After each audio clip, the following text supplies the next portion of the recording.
Terima kasih pemirsa, Anda kembali menyaksikan Newsline dan kali ini kami akan kembali mengajak Anda untuk membahas yang trending topik. Ini sudah dari hari Kamis ini ya, banyak sekali yang membicarakan terkait dengan Mahkamah Konstitusi yang memutuskan kalau pemilu nasional dan pemilu daerah tidak lagi diselenggarakan secara serentak. Ini mulai kapan? 2029 mendatang.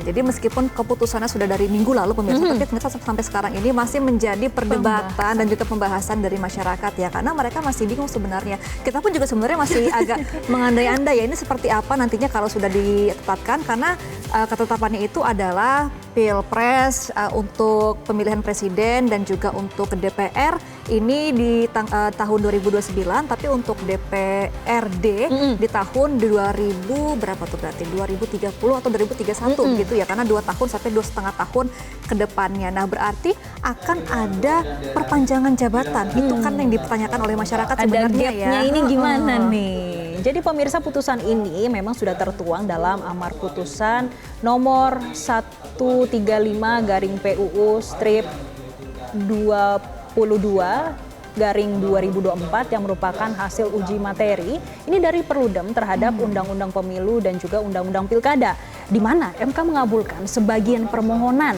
dan menilai kalau pemisahan jadwal adalah langkah yang konstitusional. Dalam putusannya pemirsa, MK membagi pemilu menjadi 2, pemilu nasional dan juga pemilu daerah. Pemilu nasional meliputi pemilihan presiden dan wakil presiden, anggota DPR, serta anggota DPD. Sementara untuk pemilu daerah pemirsa, mencakup pemilihan DPRD tingkat provinsi, kabupaten kota, serta pemilihan dari kepala daerah. Keduanya akan digelar secara terpisah dengan rentang waktu yang cukup jauh atau minimal 2 sampai 2,5 tahun ke depannya pemirsa dari Pilpres. Nah, MK menegaskan bahwa pemisahan jadwal ini harus disertai dengan jeda waktu yang jelas. Jadi pemirsa, minimal 2 tahun dan maksimal 2,5 tahun antara pelaksanaan pemilu nasional dan pemilu daerah.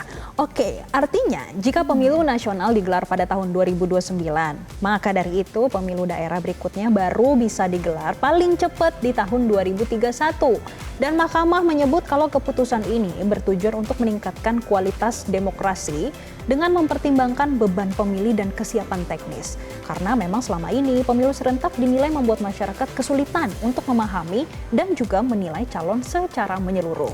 Iya, selain itu juga isu nasional kerap mendominasi ruang publik dan menenggelamkan persoalan-persoalan lokal yang seharusnya jadi fokus utama pemilu daerah. Partai politik juga dinilai tidak memiliki waktu yang cukup untuk menyiapkan kader secara matang karena harus menghadapi 3 level kontestasi sekaligus dalam pemilihan umum.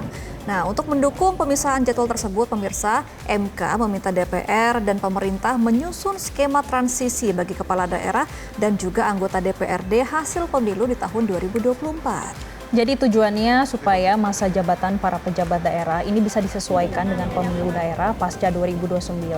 Dan Wakil Ketua MK, Saldi Isra, menyebut kalau proses ini sebagai bentuk rekayasa konstitusional yang harus dirancang dengan serius, supaya tidak menimbulkan kekosongan jabatan ataupun ketidaksesuaian hukum. Dan DPR juga merespon melalui Ketua Komisi 2, Rifki Nizami Karsayuda, yang mengatakan kalau putusan MK akan menjadi perhatian utama dalam pembahasan revisi Undang-Undang Pemilu. Karena menurutnya pemirsa, skema baru ini akan menimbulkan banyak dinamika termasuk soal pengisian jabatan kepala daerah yang habis masa jabatannya sebelum pemilu lokal digelar. Ia juga menyebut kemungkinan besar akan ada pengangkatan penjabat sementara serta perpanjangan masa jabatan anggota DPRD hingga masa pemilu lokal tiba. Kita akan simak pernyataan dari Ketua Komisi 2 DPR berikut ini. Ini akan berpegang pada prinsip-prinsip konstitusi dan konstitusi itu sendiri. Jadi kami pastikan apapun yang akan dilakukan oleh DPR pasti akan mengacu pada konstitusionalitas konstitusi.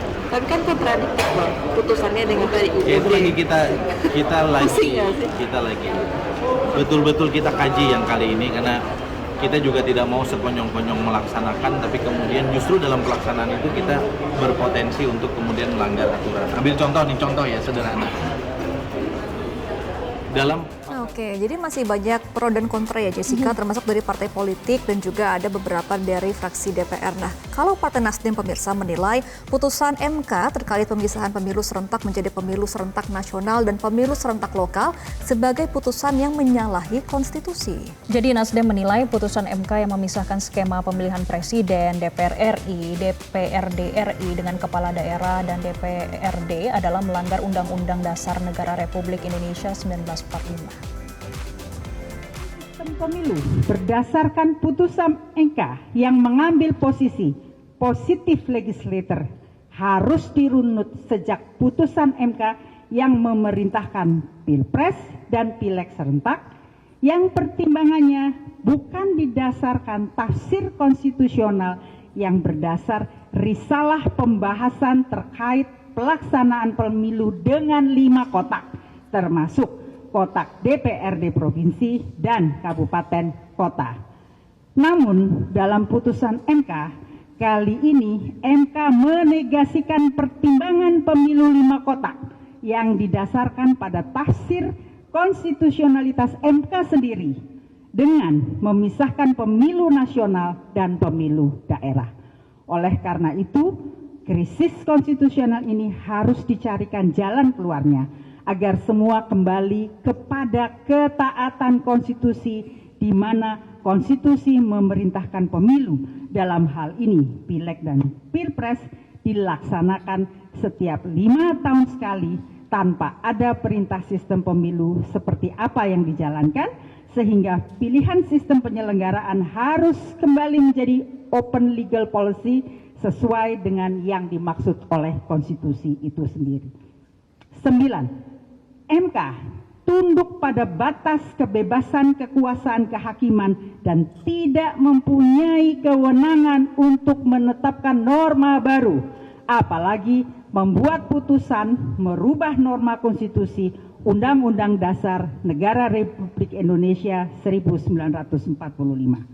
Dengan keputusan ini, MK sedang melakukan pencurian kedaulatan rakyat. 10.